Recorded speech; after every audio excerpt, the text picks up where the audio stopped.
Halo saudari-saudara yang terkasih dalam Kristus, berjumpa kembali dalam katekesi digital singkat hari ini.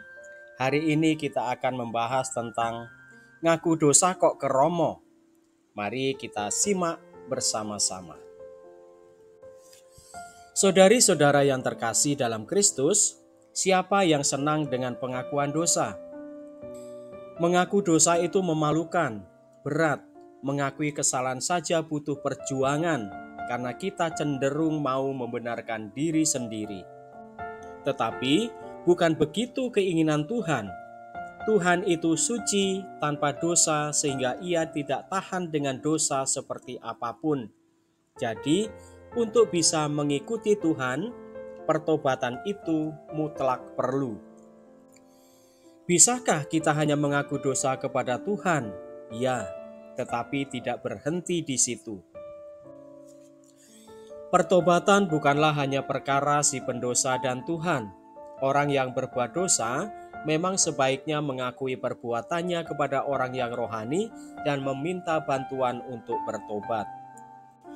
Oleh karena itu, mengakui dosa-dosa jelas tidak boleh sembarangan.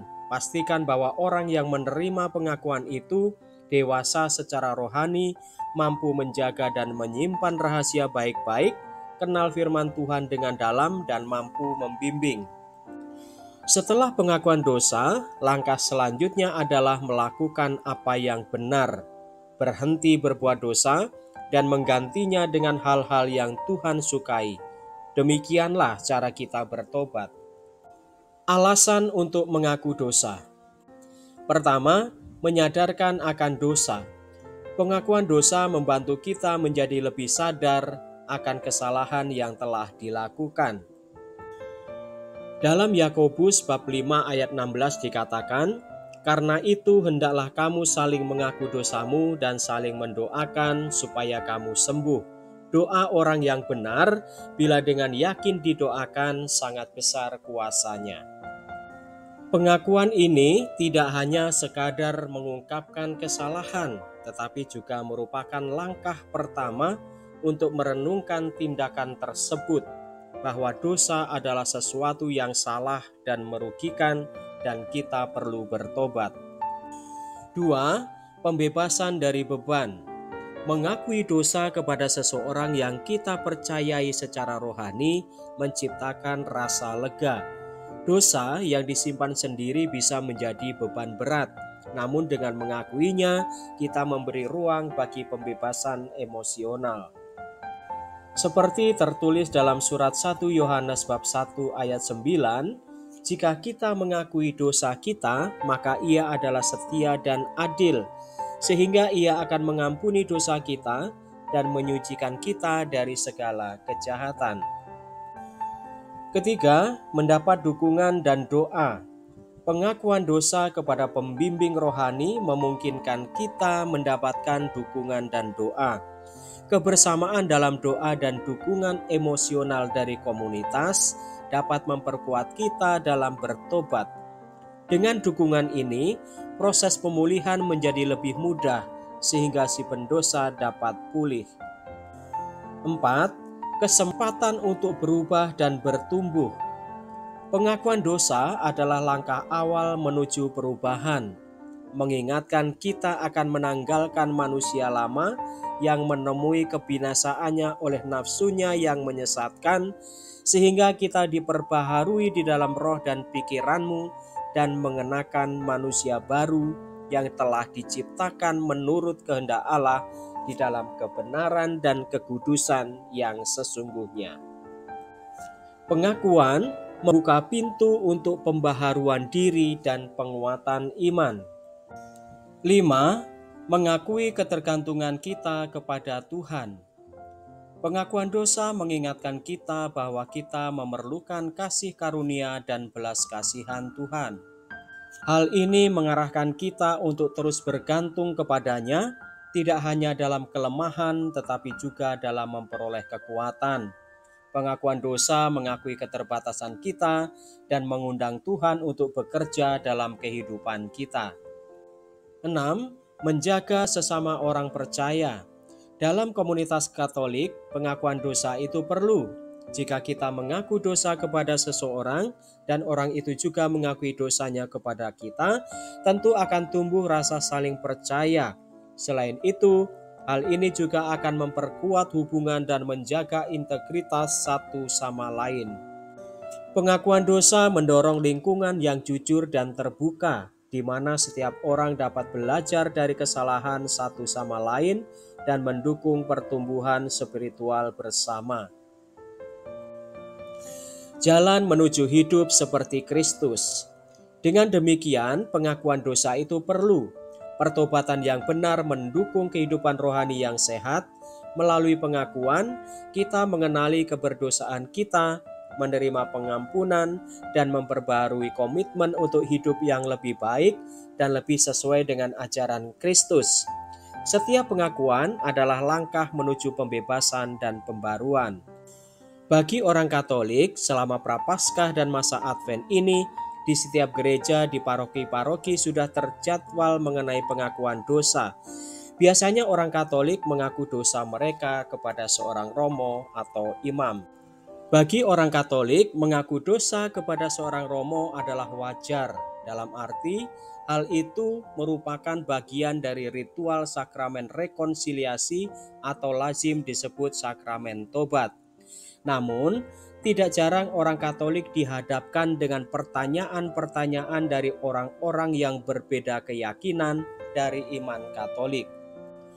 Mereka mungkin berujar, "Loh, Romo kan manusia biasa, mengapa mengaku dosa kepadanya?"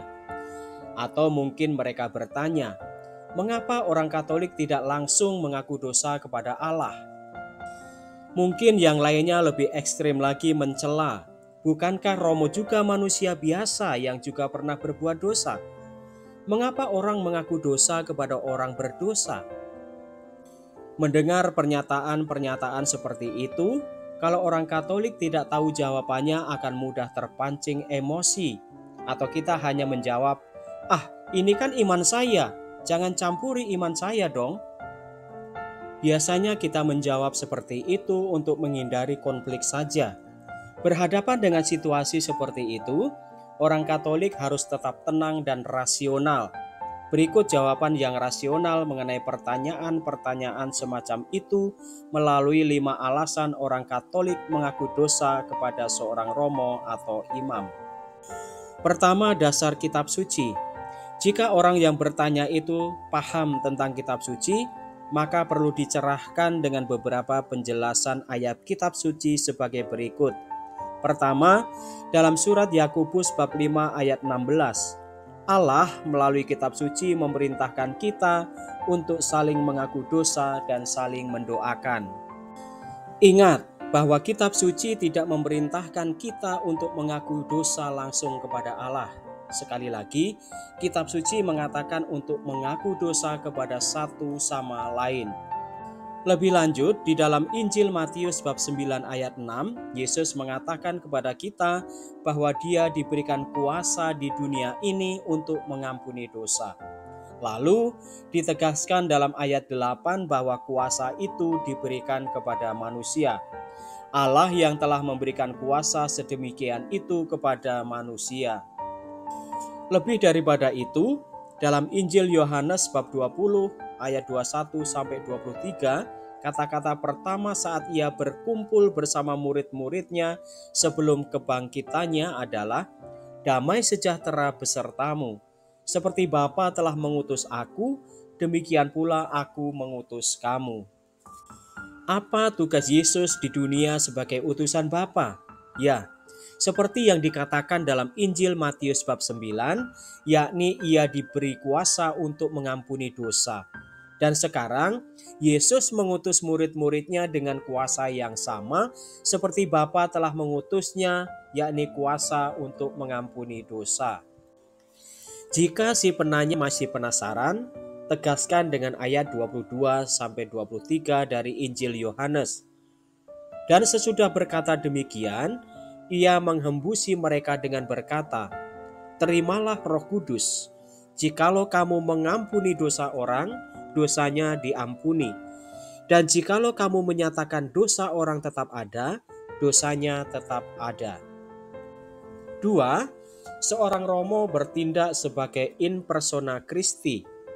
Dalam agama Katolik, ada berbagai macam nama yang berbeda-beda terhadap sakramen ini, yakni sakramen pengakuan dosa, sakramen tobat, sakramen rekonsiliasi, di mana dari semua nama tersebut, tetap saja seorang Katolik mengaku dosanya kepada seorang romo atau imam Katolik. Dalam sakramen ini, seorang romo atau imam bertindak sebagai in persona Christi atau pribadi Kristus. Jadi, sesungguhnya bukan pribadi romo itu yang mengampuni dosa, tetapi Yesus Kristus melalui romo yang adalah pelayan sakramen imamat bertindak mengampuni dosa. Maka, saat absolusi si pengaku dosa akan mendengar kata-kata dari romo, "Aku melepaskan kamu dari dosa-dosamu dalam nama Bapa dan Putra dan Roh Kudus." 3. Semua sakramen adalah komunikasi rahmat Allah. Memang sih orang Katolik perlu mengakui bahwa tidak semua romo itu suci.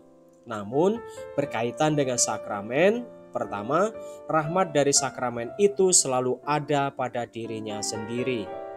Itu artinya entah sakramen imamat atau sakramen perkawinan atau sakramen ekaristi, selalu ada rahmat yang kita terima. Hal kedua yang perlu diperhatikan adalah bagaimana disposisi batin kita. Jika seorang imam atau seorang bapak keluarga menyia-nyiakan sakramen itu, tidak ada efek bagi dia. Dengan demikian, pengaku dosa sebagai orang yang dibaptis dan romo sebagai pelayan sakramen imamat sama-sama membutuhkan sikap batin yang tepat dan persiapan supaya menerima rahmat dari Allah. Rahmat yang diterima melalui sakramen tobat, yakni kita disembuhkan oleh Yesus, disatukan kembali dengan komunitas gereja, dikuatkan, dan tentu saja diampuni dosa-dosa kita. 4. Tindakan kerendahan hati. Setiap dosa, entah pribadi maupun sosial, merupakan pelanggaran terhadap hukum Allah. Seperti Adam dan Hawa dipenuhi dengan kesombongan melalui kesadaran dan kebebasan mereka, kita memutuskan apa yang terbaik bagi kita daripada membiarkan Allah memutuskan bagi kita. Secara klasik, dosa didefinisikan sebagai melanggar perintah Tuhan dengan sengaja dan memilih hal-hal yang rendah. Karena semua dosa pada akhirnya melibatkan kesombongan. Sakramen penebusan dosa adalah tindakan kerendahan hati sejati yang melawan serangan kebanggaan dan kesombongan itu. Ini adalah pengalaman yang rendah hati untuk mengakui kesalahan terdalam seseorang kepada orang lain, meskipun orang itu, seorang romo, bertindak atas nama Kristus. Dengan tindakan kerendahan hati ini, kita menyatakan kepada Allah betapa menyesalnya kita bahwa kita berbalik darinya. 5. Rekonsiliasi. Dosa tidak hanya memisahkan kita dari Tuhan, tetapi juga mengganggu hubungan kita dalam tubuh mistik, gereja. Dosa memutuskan kita dari hubungan itu. Oleh karena itu, sakramen rekonsiliasi tidak hanya memulihkan hubungan kita dengan Tuhan, tetapi juga mengembalikan kita kepada gereja. Lebih lagi, ibarat tubuh Kristus, jika satu anggota tubuh sakit, maka semua bagian tubuh sakit. Maka dengan pengakuan dosa kita disembuhkan dan semua anggota tubuh pun sehat serta bersukacita bersama. Itulah sebabnya orang Katolik perlu dan dengan sadar dan sukarela mengaku dosa kepada romo yang bertindak sebagai persona Christi. Demikianlah saudari-saudara pembahasan adanya pertanyaan tentang ngaku dosa kok ke romo. Semoga membantu menjawab dan memahami iman Katolik kita. Tuhan memberkati. Salam.